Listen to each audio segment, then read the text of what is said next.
I don't want to hear shit about anxiety. I don't want to hear shit about stress. Ja Morant is just suffering from a severe case of stupidity. I don't know what the cure is, but it ain't that fake ass counseling that he underwent. And if a damn sure ain't another fake ass softball interview talking about, oh, that ain't me. Bruh, that's literally you on camera. Twice now. Right. That's you. Oh, he's running with the wrong people. Looks like his people got his best interests in mind because his boy quickly tried to turn the camera away. So it seems like Ja Morant is the one you can't take nowhere. It seems like he the one that is causing all the trouble here. So listen, the first time, maybe you might have been inclined to offer a young guy a little bit of grace. But he's used all that up. He's used that up. Like, I don't want to hear nothing from the apologists because, like, again, fool me once, shame on you. Fool me twice, can't get fooled again.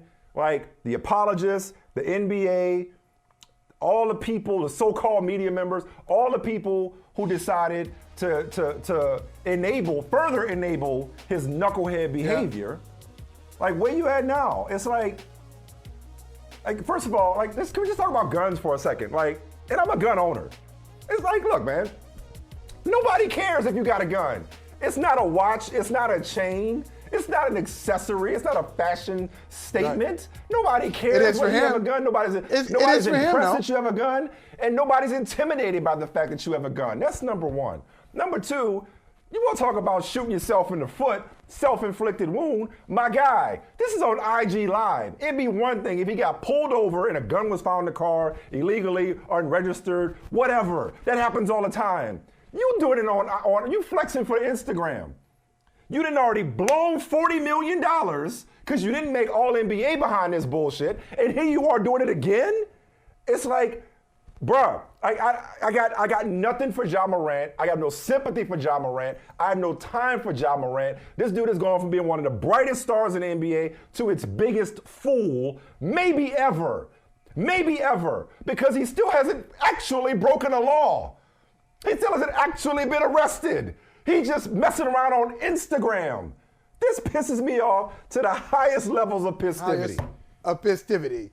Listen, this is that's part of the story. Part of the story is a social media story, and there's a lot more to go on that, maybe for a different day. But you were going down the road I wanted you to go down, and you kind of put this group in there, but you didn't name them exactly. You said you don't want to hear from the apologists, the fake media members, the NBA, all this stuff, Ja Morant, his enablers. Hey, here's your 8-game suspension retroactively. The Grizzlies. Okay. I mean, there we go. That's what I want you to talk about. I want you to talk about the Grizzlies because here's the problem. Sure, yeah. The problem with Ja Morant, it's twofold. It's Ja himself and it's his employer. I'm going to leave the NBA out of it. I'm going to go right to Memphis. I'm going to go right to grit and grind, old school, Memphis. Because you can't make decisions, you can't make important decisions with the NBA schedule in the playoffs in mind. So when you suspend Ja Morant for 8 games and say Ja is working it out and you still have the playoffs in mind, you're not doing right by you, you're not doing right by Ja Morant. What really should have happened is he should have been suspended indefinitely because it was too soon for all the stuff that you've referenced, and I agree with you 100%. It was too soon for this what have you learned stage. Right. Nothing. Hey, no, nothing. You haven't learned anything because it hasn't. Enough. Yeah, right. It's not enough time. It's not enough time for any kind of, big takeaway, any kind of insight. If you're thinking about, hey, this is what I need to do to get back on the court, what you're doing is checking boxes. You're not humbling yourself. You're not learning anything. So we knew it at the time. This is why great interviews are timeless. You know great ones when you see them. And we knew it at the time. That wasn't sincere. That was fake. No. Because he's talking about, I got to learn this. And who are you with? In the car. You're with the same guy who was banned from Memphis games. Is there any question? Wait, is there any question, speaking of previous incidents, that there was a red dot pointed? Like, I know they never corroborated it, but is there any question at all at this point that somebody pointed a laser at Pacers staff. I have no doubt in my mind that actually happened, okay? But it's like this, man. It's like kind of like with kids. We talked about kids earlier, we'll come back to it. Like, ideally you want your kids to do the right thing for the right reasons. Not because they're afraid of the consequences. He might just have to be, the fear of the consequences may have to be what gets him right. Because I don't know that whatever counseling he did, I don't know that talk about, this is not who I am. He's too young to even know who the hell he is at this point. He doesn't know who he is. He's still trying to figure it out, okay? But on the road to figuring it out, he doesn't seem to have any kind of incentive in the form of, if I don't get my shit together, I could lose everything. That little 8-game suspension wasn't enough to scare him straight. They're gonna have to sit him for half the season, if not more. And maybe that's the thing that we'll get into. At minimum, stay off of IG. Because nobody's saying you can't carry a gun. That would be hypocritical of me to say that. Right. Nobody's saying you can't own a gun in America. Why must you put it on Instagram, fool? Golly, what is this, a 90s rap video? Right. They still do that? The top of that draft, though, is really cursed. It really is.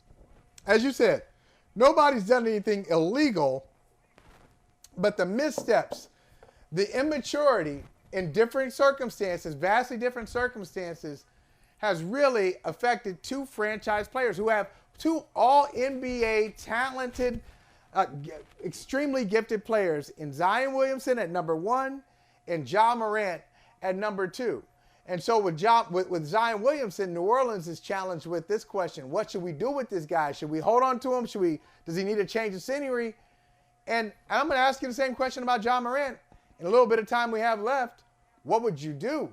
If you're Memphis, do you hold on to him and say he's going to get it right? He's too talented for us to move on. Because as much as we're saying, hey, I was going to say, all the stuff we're saying right now, every team in the NBA, I'd say like half of them.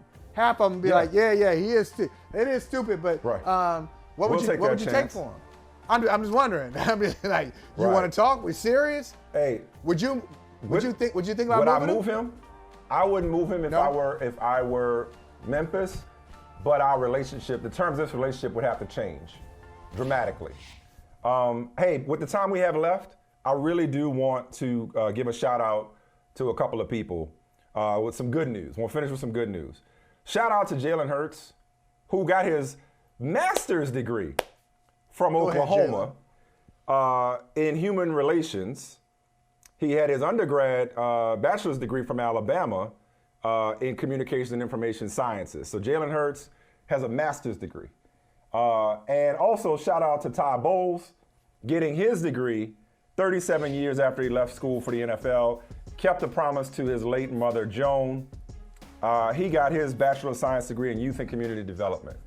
I love stories of people continuing to grow and challenge themselves, no matter how late in life you may be. Bowles is 59 years old, I want to say. 59. Yeah. He's 59. And Jalen Hurts has the soul of a 59-year-old. I mean, Jalen Hurts is the anti-Ja Morant for me right now. You know, just don't mess up, Jalen. Don't do nothing. He could seem to do no wrong right now. So. Hey, listen, shout out to Hurts, shout out to Bowles, all the college graduates out there and high school graduates. And Michael, happy Mother's Day to Sarah. Yes. Happy Mother's Day to Oni, to Marilyn, to Lisa, to Maureen, to Lisa. Yeah. Yes, absolutely. Carmen. Happy Mother's Day to all the mothers everywhere. Mine was very peaceful. Happy Mother's Day to just every mother figure out there. Every big sister, every stepmom, every grandmother, every church mother, every godmother. Bring it on. Every intercessor. That's right. Mothering. There are lots of people who have mothered. I'm going to pray for Ja Morant. They don't have kids, they have mothered. I'm going to pray for Ja Morant right now. Hey, thank you for watching Brother from Another. If you haven't hit that subscribe button, go ahead and do that now. Don't forget, you can catch us 3 to 4 weekdays on PeacockTV.com and on Sirius XM Channel 85.